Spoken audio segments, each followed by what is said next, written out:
안녕하세요. 지원자 쌤입니다. 오늘은 세계사 7강 인도의 이슬람화와 무굴 제국 그리고 근대 인도 파트까지 수업 진행해 보도록 하겠습니다. 본격적으로 수업 진행하기 전에 좋아요, 구독, 댓글, 알람 설정까지 부탁드려요. 왜 이렇게 비치지? 모르겠습니다. 그냥 하겠습니다. 네. 제 얼굴이 중요하진 않으니까, 그죠? 이제 굽타 왕조 이후에 인도가 이슬람화되는 과정부터 볼 겁니다. 그래서 바로 시작해 보겠습니다. 8세기부터 이제 이슬람 세력이 인도 서북부로 진출을 해요. 그래서 이때 인도는 조금 쪼개져 있었다라고 생각하시면 될 것 같습니다. 그래서 북인도에서는 10세기에서 12세기 가즈니 왕조가 여기서 서북 쪽에서 존재했고요. 아프가니스탄의 트르크족이 건국했고 펀자브 지방, 저 위쪽 부분 펀자브 지방이라고 해요. 여기를 차지합니다. 그리고 그 이후에는 고르 혹은 구르라고도 하거든요. 왕조가 들어섭니다. 가즈니 왕조의 아프가니스탄 본거지를 차지하고 이후 북인도 지역 대부분을 차지해요. 그럼 남쪽에서는 이 시기에 촐라 왕조가 위치합니다. 그래서 여기 보이죠? 여기 작게 촐라 왕조. 힌두교 왕조고요. 해군력이 강력했다고 합니다. 그래서 동남아시아, 서아시아와 교역했고 타밀 문학이 발전해요. 그리고 동남아시아의 힌두 문화를 많이 전파했다고 합니다. 이제 이렇게 분열된 시기 이후에 델리 술탄 왕조가 들어섭니다. 그래서 델리 술탄 왕조가 뭔지 한번 살펴볼게요. 아이바크라는 인물이 델리를 점령합니다. 그리고 이슬람 왕조를 세워요. 그리고 약 300년 동안 5개의 이슬람 왕조가 연속으로 이어져요. 아이바크의 왕조 포함 총 5개가 이렇게. 그래서 이 5개의 왕조를 통틀어서 델리 술탄 왕조라고 해요. 델리를 수도로 둔 술탄 이슬람 왕조라고 해서 이해 가나요? 그 왕조 이름 5개는 몰라도 됩니다. 오케이? 그 총 5개의 왕조를 델리 술탄 왕조라고 하고 첫 번째 시작이 아이바크예요. 오케이? 그래서 델리 술탄 왕조까지 하고 아이바크는 참고로 이제 고르 왕조의 복속민 노예 출신이었다고 합니다. 수도는 전부 델리였어요. 우리가 그래서 이 델리 술탄 왕조의 특징으로 보는 것은 대부분 아이바크 왕조의 특징이에요. 오케이? 그래서 아이바크가 쿠투브 미나르라는 건축물을 델리에 세워요. 이게 이슬람 석탑이에요. 아이바크가 세웠고요. 그리고 힌두교 관용합니다. 그래서 지즈야, 인두세, 그러니까 세금만 더 추가로 납부하면 힌두교를 허용했고 지방자치도 일부는 허용해요. 그리고 이제 카스 제도에 불만이 있었던 힌두교도들은 이제 이슬람교로 개종을 허용하기도 하고 많이 하기도 합니다. 이슬람 개종자들에게는 세금을 깎아주기도 해요. 그리고 인도에 여러 이슬람 문화가 전파되기도 합니다. 그래서 델리 술탄 왕조 아이바크의 업적으로 종종 등장하거든요. 그래서 여기도 알아둡시다. 아시겠죠? 다음 무굴 제국입니다. 인도에서 가장 강력했던 나라죠. 인도 역사에서. 그래서 시험에 무굴 제국 자주 등장하니까 한번 보겠습니다. 무굴 제국은 바부르, 우리 이슬람 때 배웠던 티무르의 후손이에요.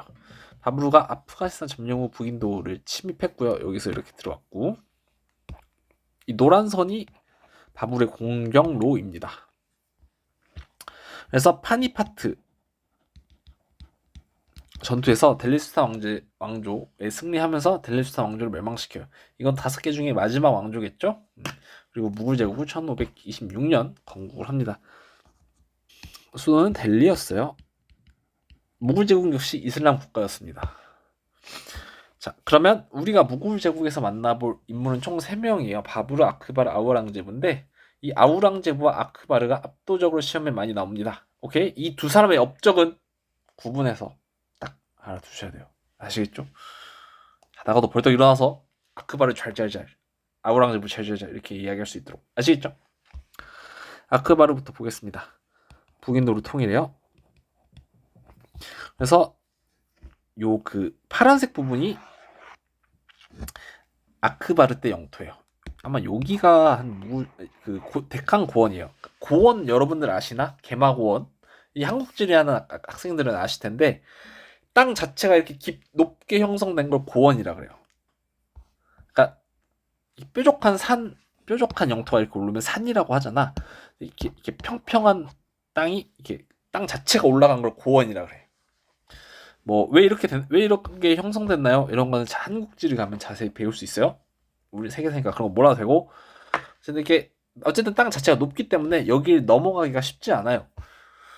이거 넘어간 인물이 저 밑에 나옵니다. 어쨌든 그 위쪽에 북인도를 아크바르가 통일을 했다. 그리고 관료제 및 중앙행정기구를 정비하고요. 아그라로 잠깐 수도를 옮기기도 해요. 아시겠죠? 그 다음 토지 개혁을 실시해서 농업 생산량을 향상시켜주고 농민들에게 돈 빌려주는 제도를 마련해서 농민들의 생활 수준이 향상하기도 합니다. 그리고 힌두교 관용 정책을 펼쳐요. 지지야를 폐지하고요. 이슬람교도 힌두교도를 모두 관료로 등용합니다. 그리고 아크바르 본인은 힌두교인 라스푸트족과 결혼하기도 해요. 그래서 힌두교 관용 정책을 펼칩니다. 아크바르 다음이 샤자한인데 샤자한은 그 타지마할 건립했다고 시험에 종종 나와요. 선지로 나오는데 이 타지마할이 뭔지까지 선지에 나왔단 말이지. 샤자한의 아내인 뭄타즈마할을 추모하는 묘당이에요. 추모하는 묘당입니다. 이게 뭐 인도에서 가장 유명한 관광지 중에 하나죠. 이렇게 보고요. 이제 아우랑제부 보겠습니다.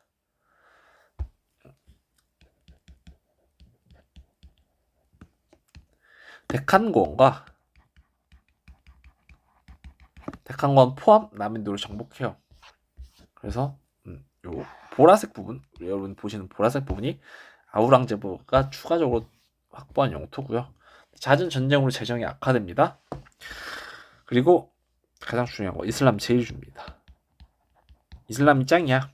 그래서 지지야를 부활시키고요. 힌두교 사원을 파괴합니다. 비이슬람교도들의 저항이 만만치 않겠죠. 그래서 라지푸트족도 계속 반란을 하고요. 힌두교인 마라타 동맹 반란을 일으키고 시크교도 반란을 일으킵니다. 시크교는 한 종교예요. 인도에서 있는 다른 종교인데 이따 나중에 배울 겁니다. 그래서 시크교도까지 펀자브 지방에서 반란을 일으켜요. 이게 다 아우랑제부 때다까지 알아두셔야 합니다. 그리고 아우랑제부는 죽은 아내를 추모하기에 바비카 마크바라라는 것도 세운대요. 어쨌든 이 아크바라 아우랑제부 업적, 특히 어디 통일했는지 영토, 그리고 힌두교에 대한 부인들의 입장. 그러니까 아크바라는 관용을 펼쳤고 아우랑제부는 이슬람 제일주의여서 힌두교를 탄압했다. 구분해서 알아두셔야 합니다. 시험에 한 지금까지 4,000번 정도 나왔어요. 아시겠죠? 너무 중요하다는 얘기야. 다음 무굴 제국이 쇠퇴하는 과정을 보겠습니다. 세포의 항종이 조금 최근에 재작년이죠. 2025학년도 평가원이니까 2024년에 치러진 그때 한창 세포 항쟁이 많이 나왔었어요. 그래서 한번 보겠습니다. 17세기부터 영국 등 여러 유럽 국가들이 인도에 진출합니다. 영국이 가장 먼저 진출했고요. 뒤이어서 프랑스가 인도에 진출을 해요. 뭐 인도도 확실히 인구도 많고 땅덩어리도 크다 보니까 여러 자원들이 많았죠. 그래서 영국과 프랑스가 인도 무역 주권을 두고 경쟁을 펼칩니다. 근데 반면 무굴 제국은 이제 아크바르 아우랑제부 이후에 여러 혼란으로 좀 나라가 온전치 못했어요. 근데 이제 영국이랑 프랑스랑 이제 인도에 이권을 두고 전쟁을 합니다. 이때 프랑스는 벵골 연합군이랑 짝짝꿍까지 해요. 그렇지만 영국이 이깁니다. 그래서 영국이 벵골 지역, 이 벵골이 어디냐면 여기가 벵골이에요. 이 벵골이 지금의 방글라데시입니다. 그 방글라데시가 벵골에서 온 거예요. 오케이? 아시겠죠? 그래서 이 벵골 지역의 통치권, 징세권을 장악해요. 그리고 인도의 독점 무역권을 확보합니다. 그리고 본격적으로 영국이 차츰 인도를 지배하기 시작해요. 우선 인도는 영국의 상품 시장으로 전락해요. 그래서 인도에 영국산 면직부를 수출해. 그러니까 영국의 물건을 인도에다 갖다 팔아. 그리고 영국이 인도를 원료 공급지로 삼아요. 그래서 인도의 기본 원료, 물건을 만들기 위한 기본 원료, 면화, 담배, 아편 재배를 강요하고 그걸 다 뺏어가요. 영국은 인도인에게 세금을 많이 부과하고요. 영국은 인도 내 힌두교와 이슬람교들의 종교적 갈등을 조장합니다. 그리고 크리스교 개종을 강요하고요. 19세기 영국이 인도 대부분을 지배합니다. 이 영국이 인도를 완벽하게 지배해가는 과정을 이제 살펴볼 거예요. 영국이 이제 벵골 지역부터 해서 점차 인도를 장악해 나가는데 대부분 이제 인도 사람들이 영국에 불만이 많겠죠. 그래서 이런 분들이 이제 영국에 반대하는 전쟁, 시위, 항쟁 같은 걸 많이 했지만 대부분 실패로 돌아가요. 그러던 와중에 세포위 항쟁이 일어납니다. 세포위가 뭐냐? 영국 동인도 회사에 고용된 인도 용병이에요. 영국 동인도 회사가 뭐냐? 아까 위에 인도를 경제적으로 침탈하고 있죠, 영국이. 이걸 주도적으로 한 회사가 동인도 회사예요. 오케이? 그래서 영국이 동인도 회사를 앞세워서 그냥 회사예요, 기업? 삼성이라고 생각하면 돼.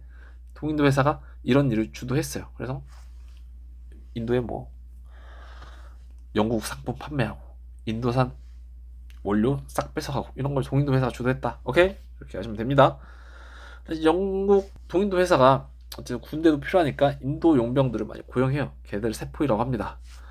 이 동인도 회사가 근데 이제 2025학년도 수능 때 동인도 회사에 대한 내용을 물어봤죠. 이 세포의 항쟁 내용을 주고 이걸 동인도 회사가 주도했다. 근데 이 동인도 회사가 이제 미국 혁명 때 보스턴 차 사건 때 연루되어 있다. 이 내용을 cap 섞어서 물어본 거예요. 그러니까 동서양 이야기를 동시에 물어봤죠. 동인도 회사 가지고 학생들이 진짜 많이 틀렸어요. 근데 그거는 어려울 만했습니다. 그건 진짜 어려웠어요. 근데 나는 내가 처음 볼 때는 그냥 동인도 회사인지 아니까 나는 그 생각이 딱 들어서 문제를 찍었는데 애들은 그 생각 자체를 못하는 학생들이 많더라고요. 이게 동인도 회사 건지도 알았는데 이게 미국 혁명이랑 연관되어 있는지를 생각을 많이 못하는 학생들이 많아서 사실 이거는 알면 풀고 모르면 틀리는 전형적인 문제였던 것 같습니다. 어쨌든 동인도 회사가 이 세포이들에게 탄약통을 지급을 하는데 그 총알을 담는 통이에요. 탄약통. 왜 소돼지 기름이 발라져 있다는 소문이 퍼집니다. 이슬람교들은 돼지를 불결하게 생각하고요. 힌두교는 소를 신성시하게 여겨요. 그러다 보니까 세포의 대부분, 인도인들 대부분은 이슬람교 아니면 힌두교야. 어쨌든 둘 다 불만이 생기죠. 그래서 세포이가 이 사건을 종교 탄압으로 생각해서 봉기를 일으킵니다. 근데 이게 점차 인도 각계각층 사람들이 참여를 해요. 그래서 이 세포이들이 델리와 북인도 대부분을 점령합니다. 그러나 영국군에 의해서 무력 진압 당하면서 세포이 항쟁은 끝이 나요. 이 의의는 인도 최초의 민족운동이며 인도의 민족의식을 일깨웠다 이렇게 평가를 받습니다. 네, 그 결과 무굴 제국 황제가 책임지고는 아니지 그냥 뭐 영국 애들 마음대로 그냥 폐위시켜버립니다. 오케이? 그리고 이제 인도 통치 개선법. 그래서 동인도 회사를 해체하고요. 영국이 인도를 직접 통치하기 시작합니다. 오케이?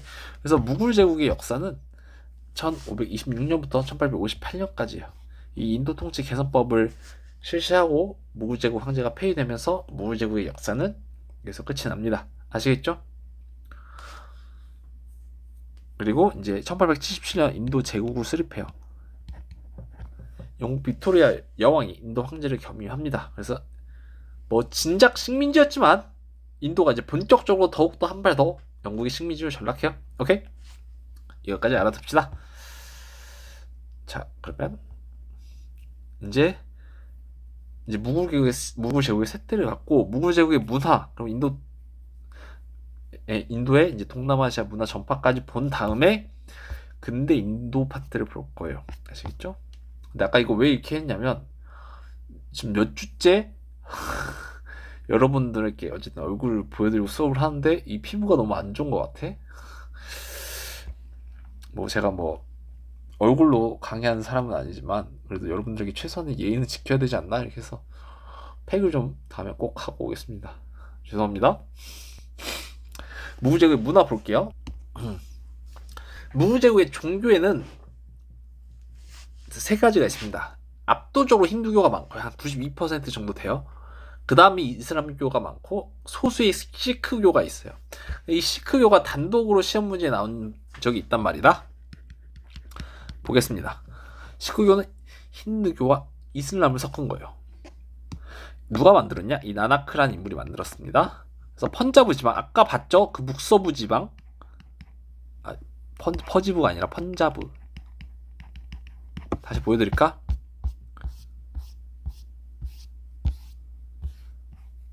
여기를 펀자브라고 해요. 그래서 이 지방을 중심으로 시크교가 발달했고요. 주요된 교리론, 우상숭배 반대. 그러니까 십자가에 하는 것도 우상숭배 금지일걸요? 어쨌든 그 성상, 성모 마리아 성상 같은 거를 두고도 거기다 숭배하는 걸 우상숭배라고 해요. 그러니까 그런 걸 다 금지시켜버린 거야. 카스트제도 차별에 반대하고요. 판대를. 평등을 외치는 거죠. 유일신 숭배하고 윤회사상 같은 게 있습니다. 대표적으로 사원은 암리차르 황금 사원이 있어요. 이게 시크교 사원이에요. 무제국 문화, 인도 이슬람 문화예요. 그러니까 인도 힌두 문화랑 이슬람 문화가 융합됐다. 공식 문서나 외교 용어는 페르시아어를 쓰고요. 공용어나 일상어는 우르드어를 써요. 그래서 이 시험에는 우르드어로 많이 나와요. 그러니까 이게 무구제국의 언어가 우르드어다. 그러니까 이렇게 알아두시면 될 것 같고요. 건축에는 인도 이슬람 양식을 사용합니다. 그래서 인도의 연꽃무늬나 만자무늬 그리고 이슬람의 아라베스크 무늬를 짬뽕해서 인도 이슬람 양식을 발달시킵니다. 대표적인 게 타지마할, 그리고 아그라성, 붉은성 이런 게 있었고요. 뭐 무굴 회화, 예술적으로 무굴 회화가 발달합니다. 경제적으로 농업 상공업이 발달하고요. 내륙시장, 뭐 해안 무역항 다 발달해요. 대도시로는 델리, 아그라 등등이 있었고요. 대무역은 지중해와 서아시아, 동남아시아, 중국을 연결합니다. 그 중간에 인도가 위치했기 때문에 면직물, 견직물, 향신료를 많이 판매하고요. 유럽 상인이 많이 진출합니다. 일본에. 15세기 말 포르투갈 상인이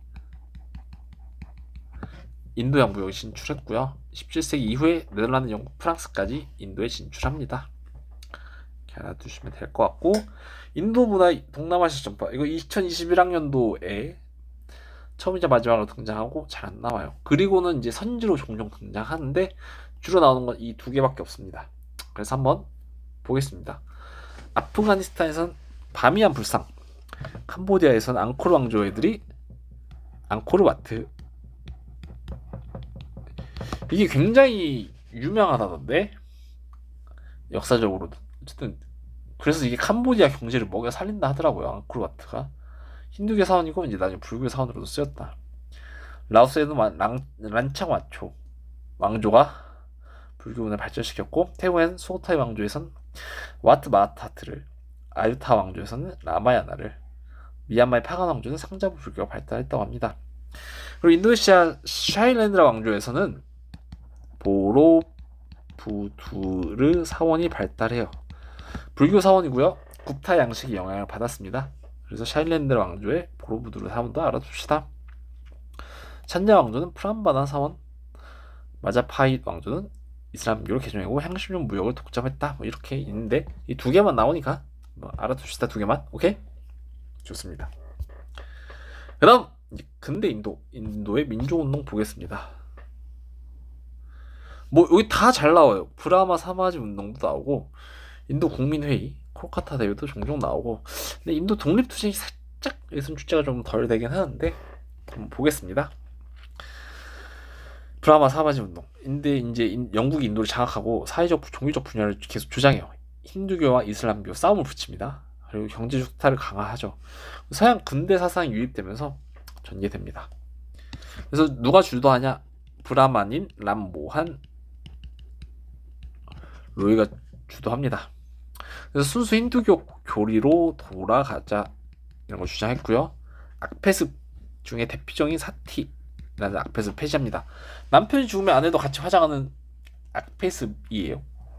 이런 것도 폐지해야 되고요. 그리고 우상숭배 반대, 카스제도 반대, 여성인권 향상, 인도의 교육 확대 등을 주장합니다. 초기엔 종교운동으로 출발했으나 순수 힌두교 교리로 돌아가자는 종교운동으로 출발했으나 점차 밑에 사회개혁운동, 악패습을 폐지하자는 등의 사회개혁운동까지 발전합니다. 그리고 인도인의 민족의식을 고양하는 데 영향을 줬어요. 그 다음 인도 국민회의 보겠습니다. 영국인들이 인도인들을 회유하고 포섭하기 위해 만든 게 인도 국민회의예요. 일본이 우리나라에서 친일파를 육성하기 위한 목적과 비슷합니다. 주로 초반에는 인도 지식인들, 관리 민주운동가들 활동해요. 그래서 초기에는 영국의 지배를 인정하고 영국이 협조하면서 인도인의 권익 확보를 시도합니다. 이걸 친형적인 성격이라고 해요. 근데 이제 영국이 벵골 분할령을 발표한단 말이야. 그래서 벵골 아까 봤죠? 인도 동쪽에 있는 지금 방글라데시 위치인데 거기를 서벵골 힌두교 애들과 동벵골 이슬람 애들로 분할하는 거예요. 또 지들끼리 싸우라고 분할을 하는 거야 영국은. 인도 국민회의가 이때부터 반영 운동을 전개합니다. 영국에 대해 반대하는 운동을 전개해요. 그러니까 반골 분할령이 말도 안 된다는 얘기지 본인들 입장에서는. 왜 또 쪼개서 싸움을 부추기냐 이런 거죠. 그리고 인도 국민회의에서 콜카타 대회를 개최해요. 틸라크라는 인도 국민회의급 찐파 인물이 주도합니다. 그래서 이때 4대 강령을 채택해요. 스와라지 자치고요. 인도의 완벽한 자치. 이제 인도끼리 알아서 잘 살겠다. 그래서 대시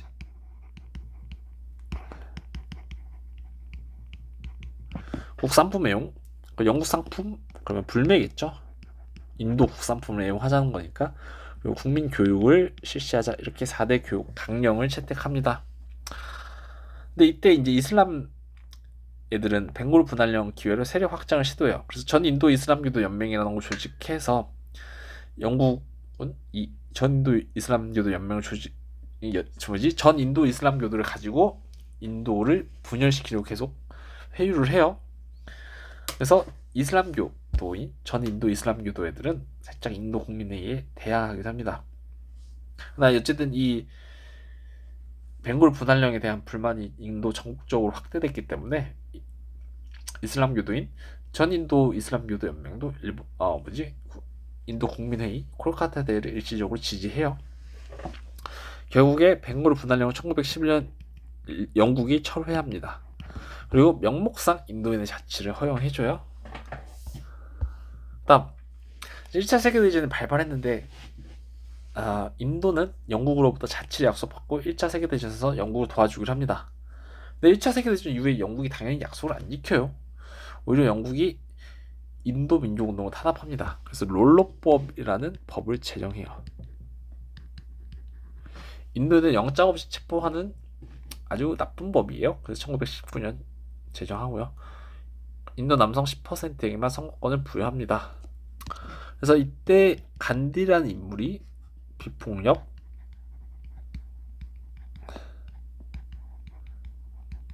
불복종 운동을 전개해요.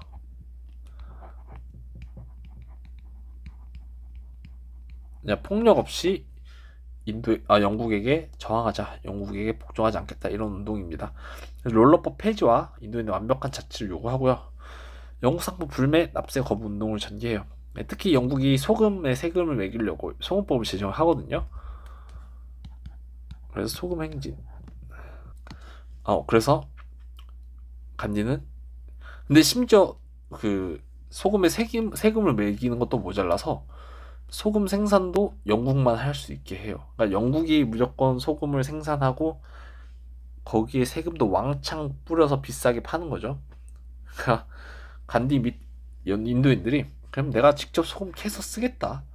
그래서 그 막 몇십 킬로, 몇백 킬로를 걸어가서 바다까지 가가지고 소금을 캐요. 근데 그것마저 불법이라 해서 간디가 잡혀가기도 합니다. 어쨌든 그게 소금 행진이다. 그게 몇 킬로를 걸어가서 소금을 캤다 해서 소금 행진이라고 해요. 다음 네루는 간디의 투쟁 방식을 소극적으로 비판하고 급진적인 민주운동을 전개합니다. 그래서 인도 독립동맹이라는 무장단체를 결성해서 인도의 완전한 독립을 위해 무력 투쟁을 전개하고요.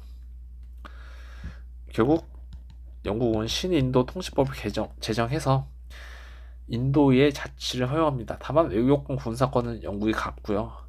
그리고 1947년 2차 세계대전 이후에 인도가 독립을 합니다만 인도 연방과 파키스탄으로 분리돼요. 이때 이제 파키스탄이 이쪽이잖아. 이 두 개가 파키스탄이었어요. 그리고 이게 인도고, 근데 여기 동파키스탄, 서파키스탄이라고 했는데 결국 이제 동서파키스탄도 잘 안 돼서 동파키스탄이 방글라데시로 1900 몇 년이죠? 1971년 동파키스탄이 방글라데시로 독립을 하면서 지금의 파키스탄, 인도, 방글라데시로 이렇게 탄생하게 됩니다. 여기도 사이가 서로 안 좋아요. 인도랑 파키스탄은 특히 엄청나게 싸워. 카슈미를 두고. 우리랑 북한 싸우는 것보다 더 해요. 거기 진짜 핵 쏘기 직전까지 가. 아무튼 무서워요. 거기도 보면. 최근에도 싸웠죠. 어쨌든 여기까지가 근대 인도입니다. 그래서 인도가 영국으로부터 독립해가는 과정을 한번 좀 살펴보면 되겠습니다. 자, 그래서 인도사는 이제 이걸로 마무리하고요. 다음은 일본사 수업 진행해보도록 하겠습니다. 그럼 고생했고 우리 다음 강의에서 만날게요. 안녕.